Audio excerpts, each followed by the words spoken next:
Hello दोस्तों, आपका हमारे यूट्यूब चैनल में स्वागत है। दोस्तों, आज हम आपको बताने वाले हैं जूनियर अकाउंटेंट की सैलरी कितनी होती है।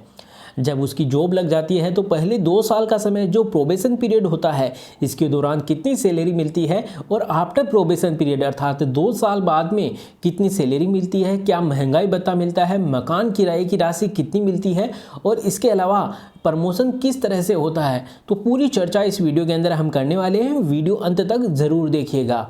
तो देखिए, सबसे पहले जब आपकी जॉब लग जाती है तो पहले 2 साल का समय प्रोबेशन पीरियड कहलाता है और जूनियर अकाउंटेंट की जो जॉब है वो ग्रेड पे 3600 के तहत आती है और लेवल 10 के अंदर ये आती है।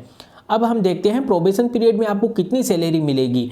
तो देखिए, यहाँ पर आपको सैलरी मिलने वाली है 23,700 रुपये, लेकिन ये पूरी सैलरी आपके सीधे अकाउंट में नहीं आने वाली। यहाँ पर भी कुछ कटौतियाँ होती है, तो कटौती के नाम पर आप देख सकते हैं जीपीएफ और आरजीएचएस की कटौती होती है। अब इनका मतलब आप समझ लीजिए। जीपीएफ का मतलब है जनरल प्रोविडेंट फंड अर्थात सामान्य भविष्य निधि। इसमें जो राशि कटौती होती है वो ब्याज सहित जब आपका रिटायरमेंट होता है आपको वापस लौटा दी जाती है। वहीं आरजीएचएस है, ये राजस्थान गवर्नमेंट हेल्थ स्कीम के तहत कटौती होती है। तो यहाँ पर आप देख सकते हो क्या क्या राशियाँ इनमें कटौती होती है। देखिए, जीपीएफ के दौरान आपके 1100 रुपये प्रति माह कटते हैं।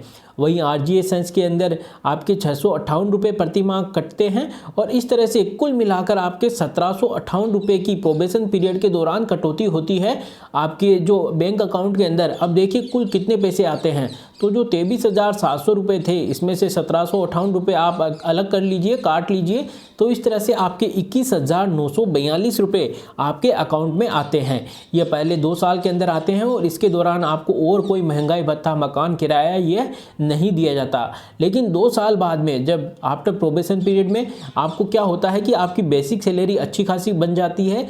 33,800 रुपये आपकी बेसिक सैलरी रहती है। इतना ही नहीं, यहाँ पर आपको महंगाई भत्ता, मकान किराया भी मिलता है। इस तरह से आपकी सैलरी लगभग 50,000 तक पहुँच जाती है। तो देखिए, बेसिक सैलरी है यहाँ पर 33,800 रुपये। वहीं टोटल सैलरी अगर हम बात करें कुल सैलरी कैसे बनेगी यहाँ पर, तो बेसिक सैलरी इसके अलावा यहाँ पर आपको डीए अर्थात डियरनेस अलाउंस महंगाई भत्ता यहाँ पर आपको दिया जाता है और एचआरए अर्थात हाउस रेंट अलाउंस या मकान किराए से संबंधित राशि भी आपको दी जाती है। तो यहाँ पर आप देख सकते हो। सबसे पहले हम बात करते हैं डीए कितना दिया जाता है। तो जो आपकी बेसिक सैलरी है उसका 42% अभी डीए चल रहा है, तो आप निकाल सकते हो। जो आपकी बेसिक सैलरी है 33,800 रुपये, इसका 42% अर्थात 14,196 रुपये तो आपको महंगाई भत्ता प्रति माह दिया जाता है। और ये जो महंगाई भत्ता है जनवरी और जुलाई के दौरान ये बढ़ता रहता है, लगभग 3-4% ये इंक्रीज होता है। वहीं एचआरए की बात करें, हाउस रेंट अलाउंस, तो 9% और 18% ये दिया जाता है। मेन जो सिटीज़ है राजस्थान के अंदर, जैसे आप जयपुर, जोधपुर, बीकानेर, कोटा, अजमेर की बात अगर हम करें तो यहाँ पर 18%, यहाँ पे भी जो मेन सिटीज़ के अंदर आपकी जॉब लगती है तो आपको हाउस रेंट अलाउंस अर्थात मकान किराए से संबंधित जो राशि है आपकी बेसिक सैलरी की 18% दी जाती है। लेकिन अगर आपके अन्य सिटीज़ के अंदर जॉब लगती है या ग्रामीण इलाके में आपकी जॉब लगती है तो एचआरए आपको 9% दिया जाता है। तो यहाँ पर हम 9% लेकर चल रहे हैं। जो आपकी बेसिक सैलरी है 33,800 रुपये, इसका 9% अगर हम निकालें तो 3,042 रुपये बनते हैं। तो इस तरह से अगर हम नेट सैलरी की बात करें तो देखिए, नेट सैलरी के अंदर आपकी बेसिक सैलरी 33,800 रुपये आते हैं। इसके अलावा आपके देखिए डीए बन गया 14,196 रुपये और एचआरए बन गया आपके 3,042 रुपये। इस तरह से आपकी कुल सैलरी देखिए 51,038 रुपये बनती है। लेकिन ये भी आपके सीधे अकाउंट में नहीं आते, यहाँ पर भी कुछ कटौतियाँ होती है, वो भी आप देख लीजिए। तो कटौती के नाम पर देखिए जीपीएफ, आरजीएचएस और एसआई की कटौती होती है। जीपीएफ के अंदर जैसे जनरल प्रोविडेंट फंड सामान्य भविष्य निधि में 2100 रुपये की आपके महीने की कटौती होती है।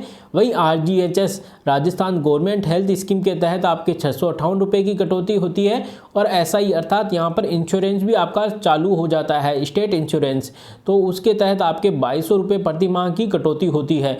तो इस तरह से अगर कटौती के नाम पर देखो तो आप 4,958 रुपये आपके कुल कटौती होती है। इस तरह से अगर हम आपकी सैलरी की बात करें कि आपके अकाउंट में कितनी सैलरी आएगी, तो नेट सैलरी आप देख सकते हैं 51,038 रुपये में से 4,958 रुपये की कटौती कर लीजिए। इस तरह से आपके अकाउंट में अब 46,080 रुपये आपके सीधे अकाउंट में आने वाले हैं। तो ये थी दोस्तों सैलरी की चर्चा। अब हम देखते हैं कि प्रमोशन किस तरह से होता है। तो प्रमोशन के बारे में आप देखिए, तो देखिए सबसे पहले जूनियर अकाउंटेंट बनते हैं, ठीक है। जूनियर अकाउंटेंट के बाद में दोस्तों आपका अगर प्रमोशन होता है तो आप बनते हैं AAO सेकंड, असिस्टेंट अकाउंटेंट अफसर, ठीक है। और इसके बाद में यहाँ पर भी दोस्तों ग्रेड बढ़ता जाता है, जो ग्रेड है वो बढ़ता जाता है, इनकम भी आपकी इंक्रीज होती रहती है। उसके बाद में देखिए AAO1, तो यहाँ पर असिस्टेंट अकाउंटेंट अफसर 1 ये इंक्रीज हो जाती है जॉब, और इसके बाद में आप बनते हो AO यानी असिस्टेंट अफसर, ठीक है। और इसके बाद में देखिए दोस्तों सीनियर अकाउंटेंट अफसर, ठीक है। और इसके बाद में है दोस्तों चीफ अकाउंटेंट अफसर, और इसके बाद में बनते हैं FA।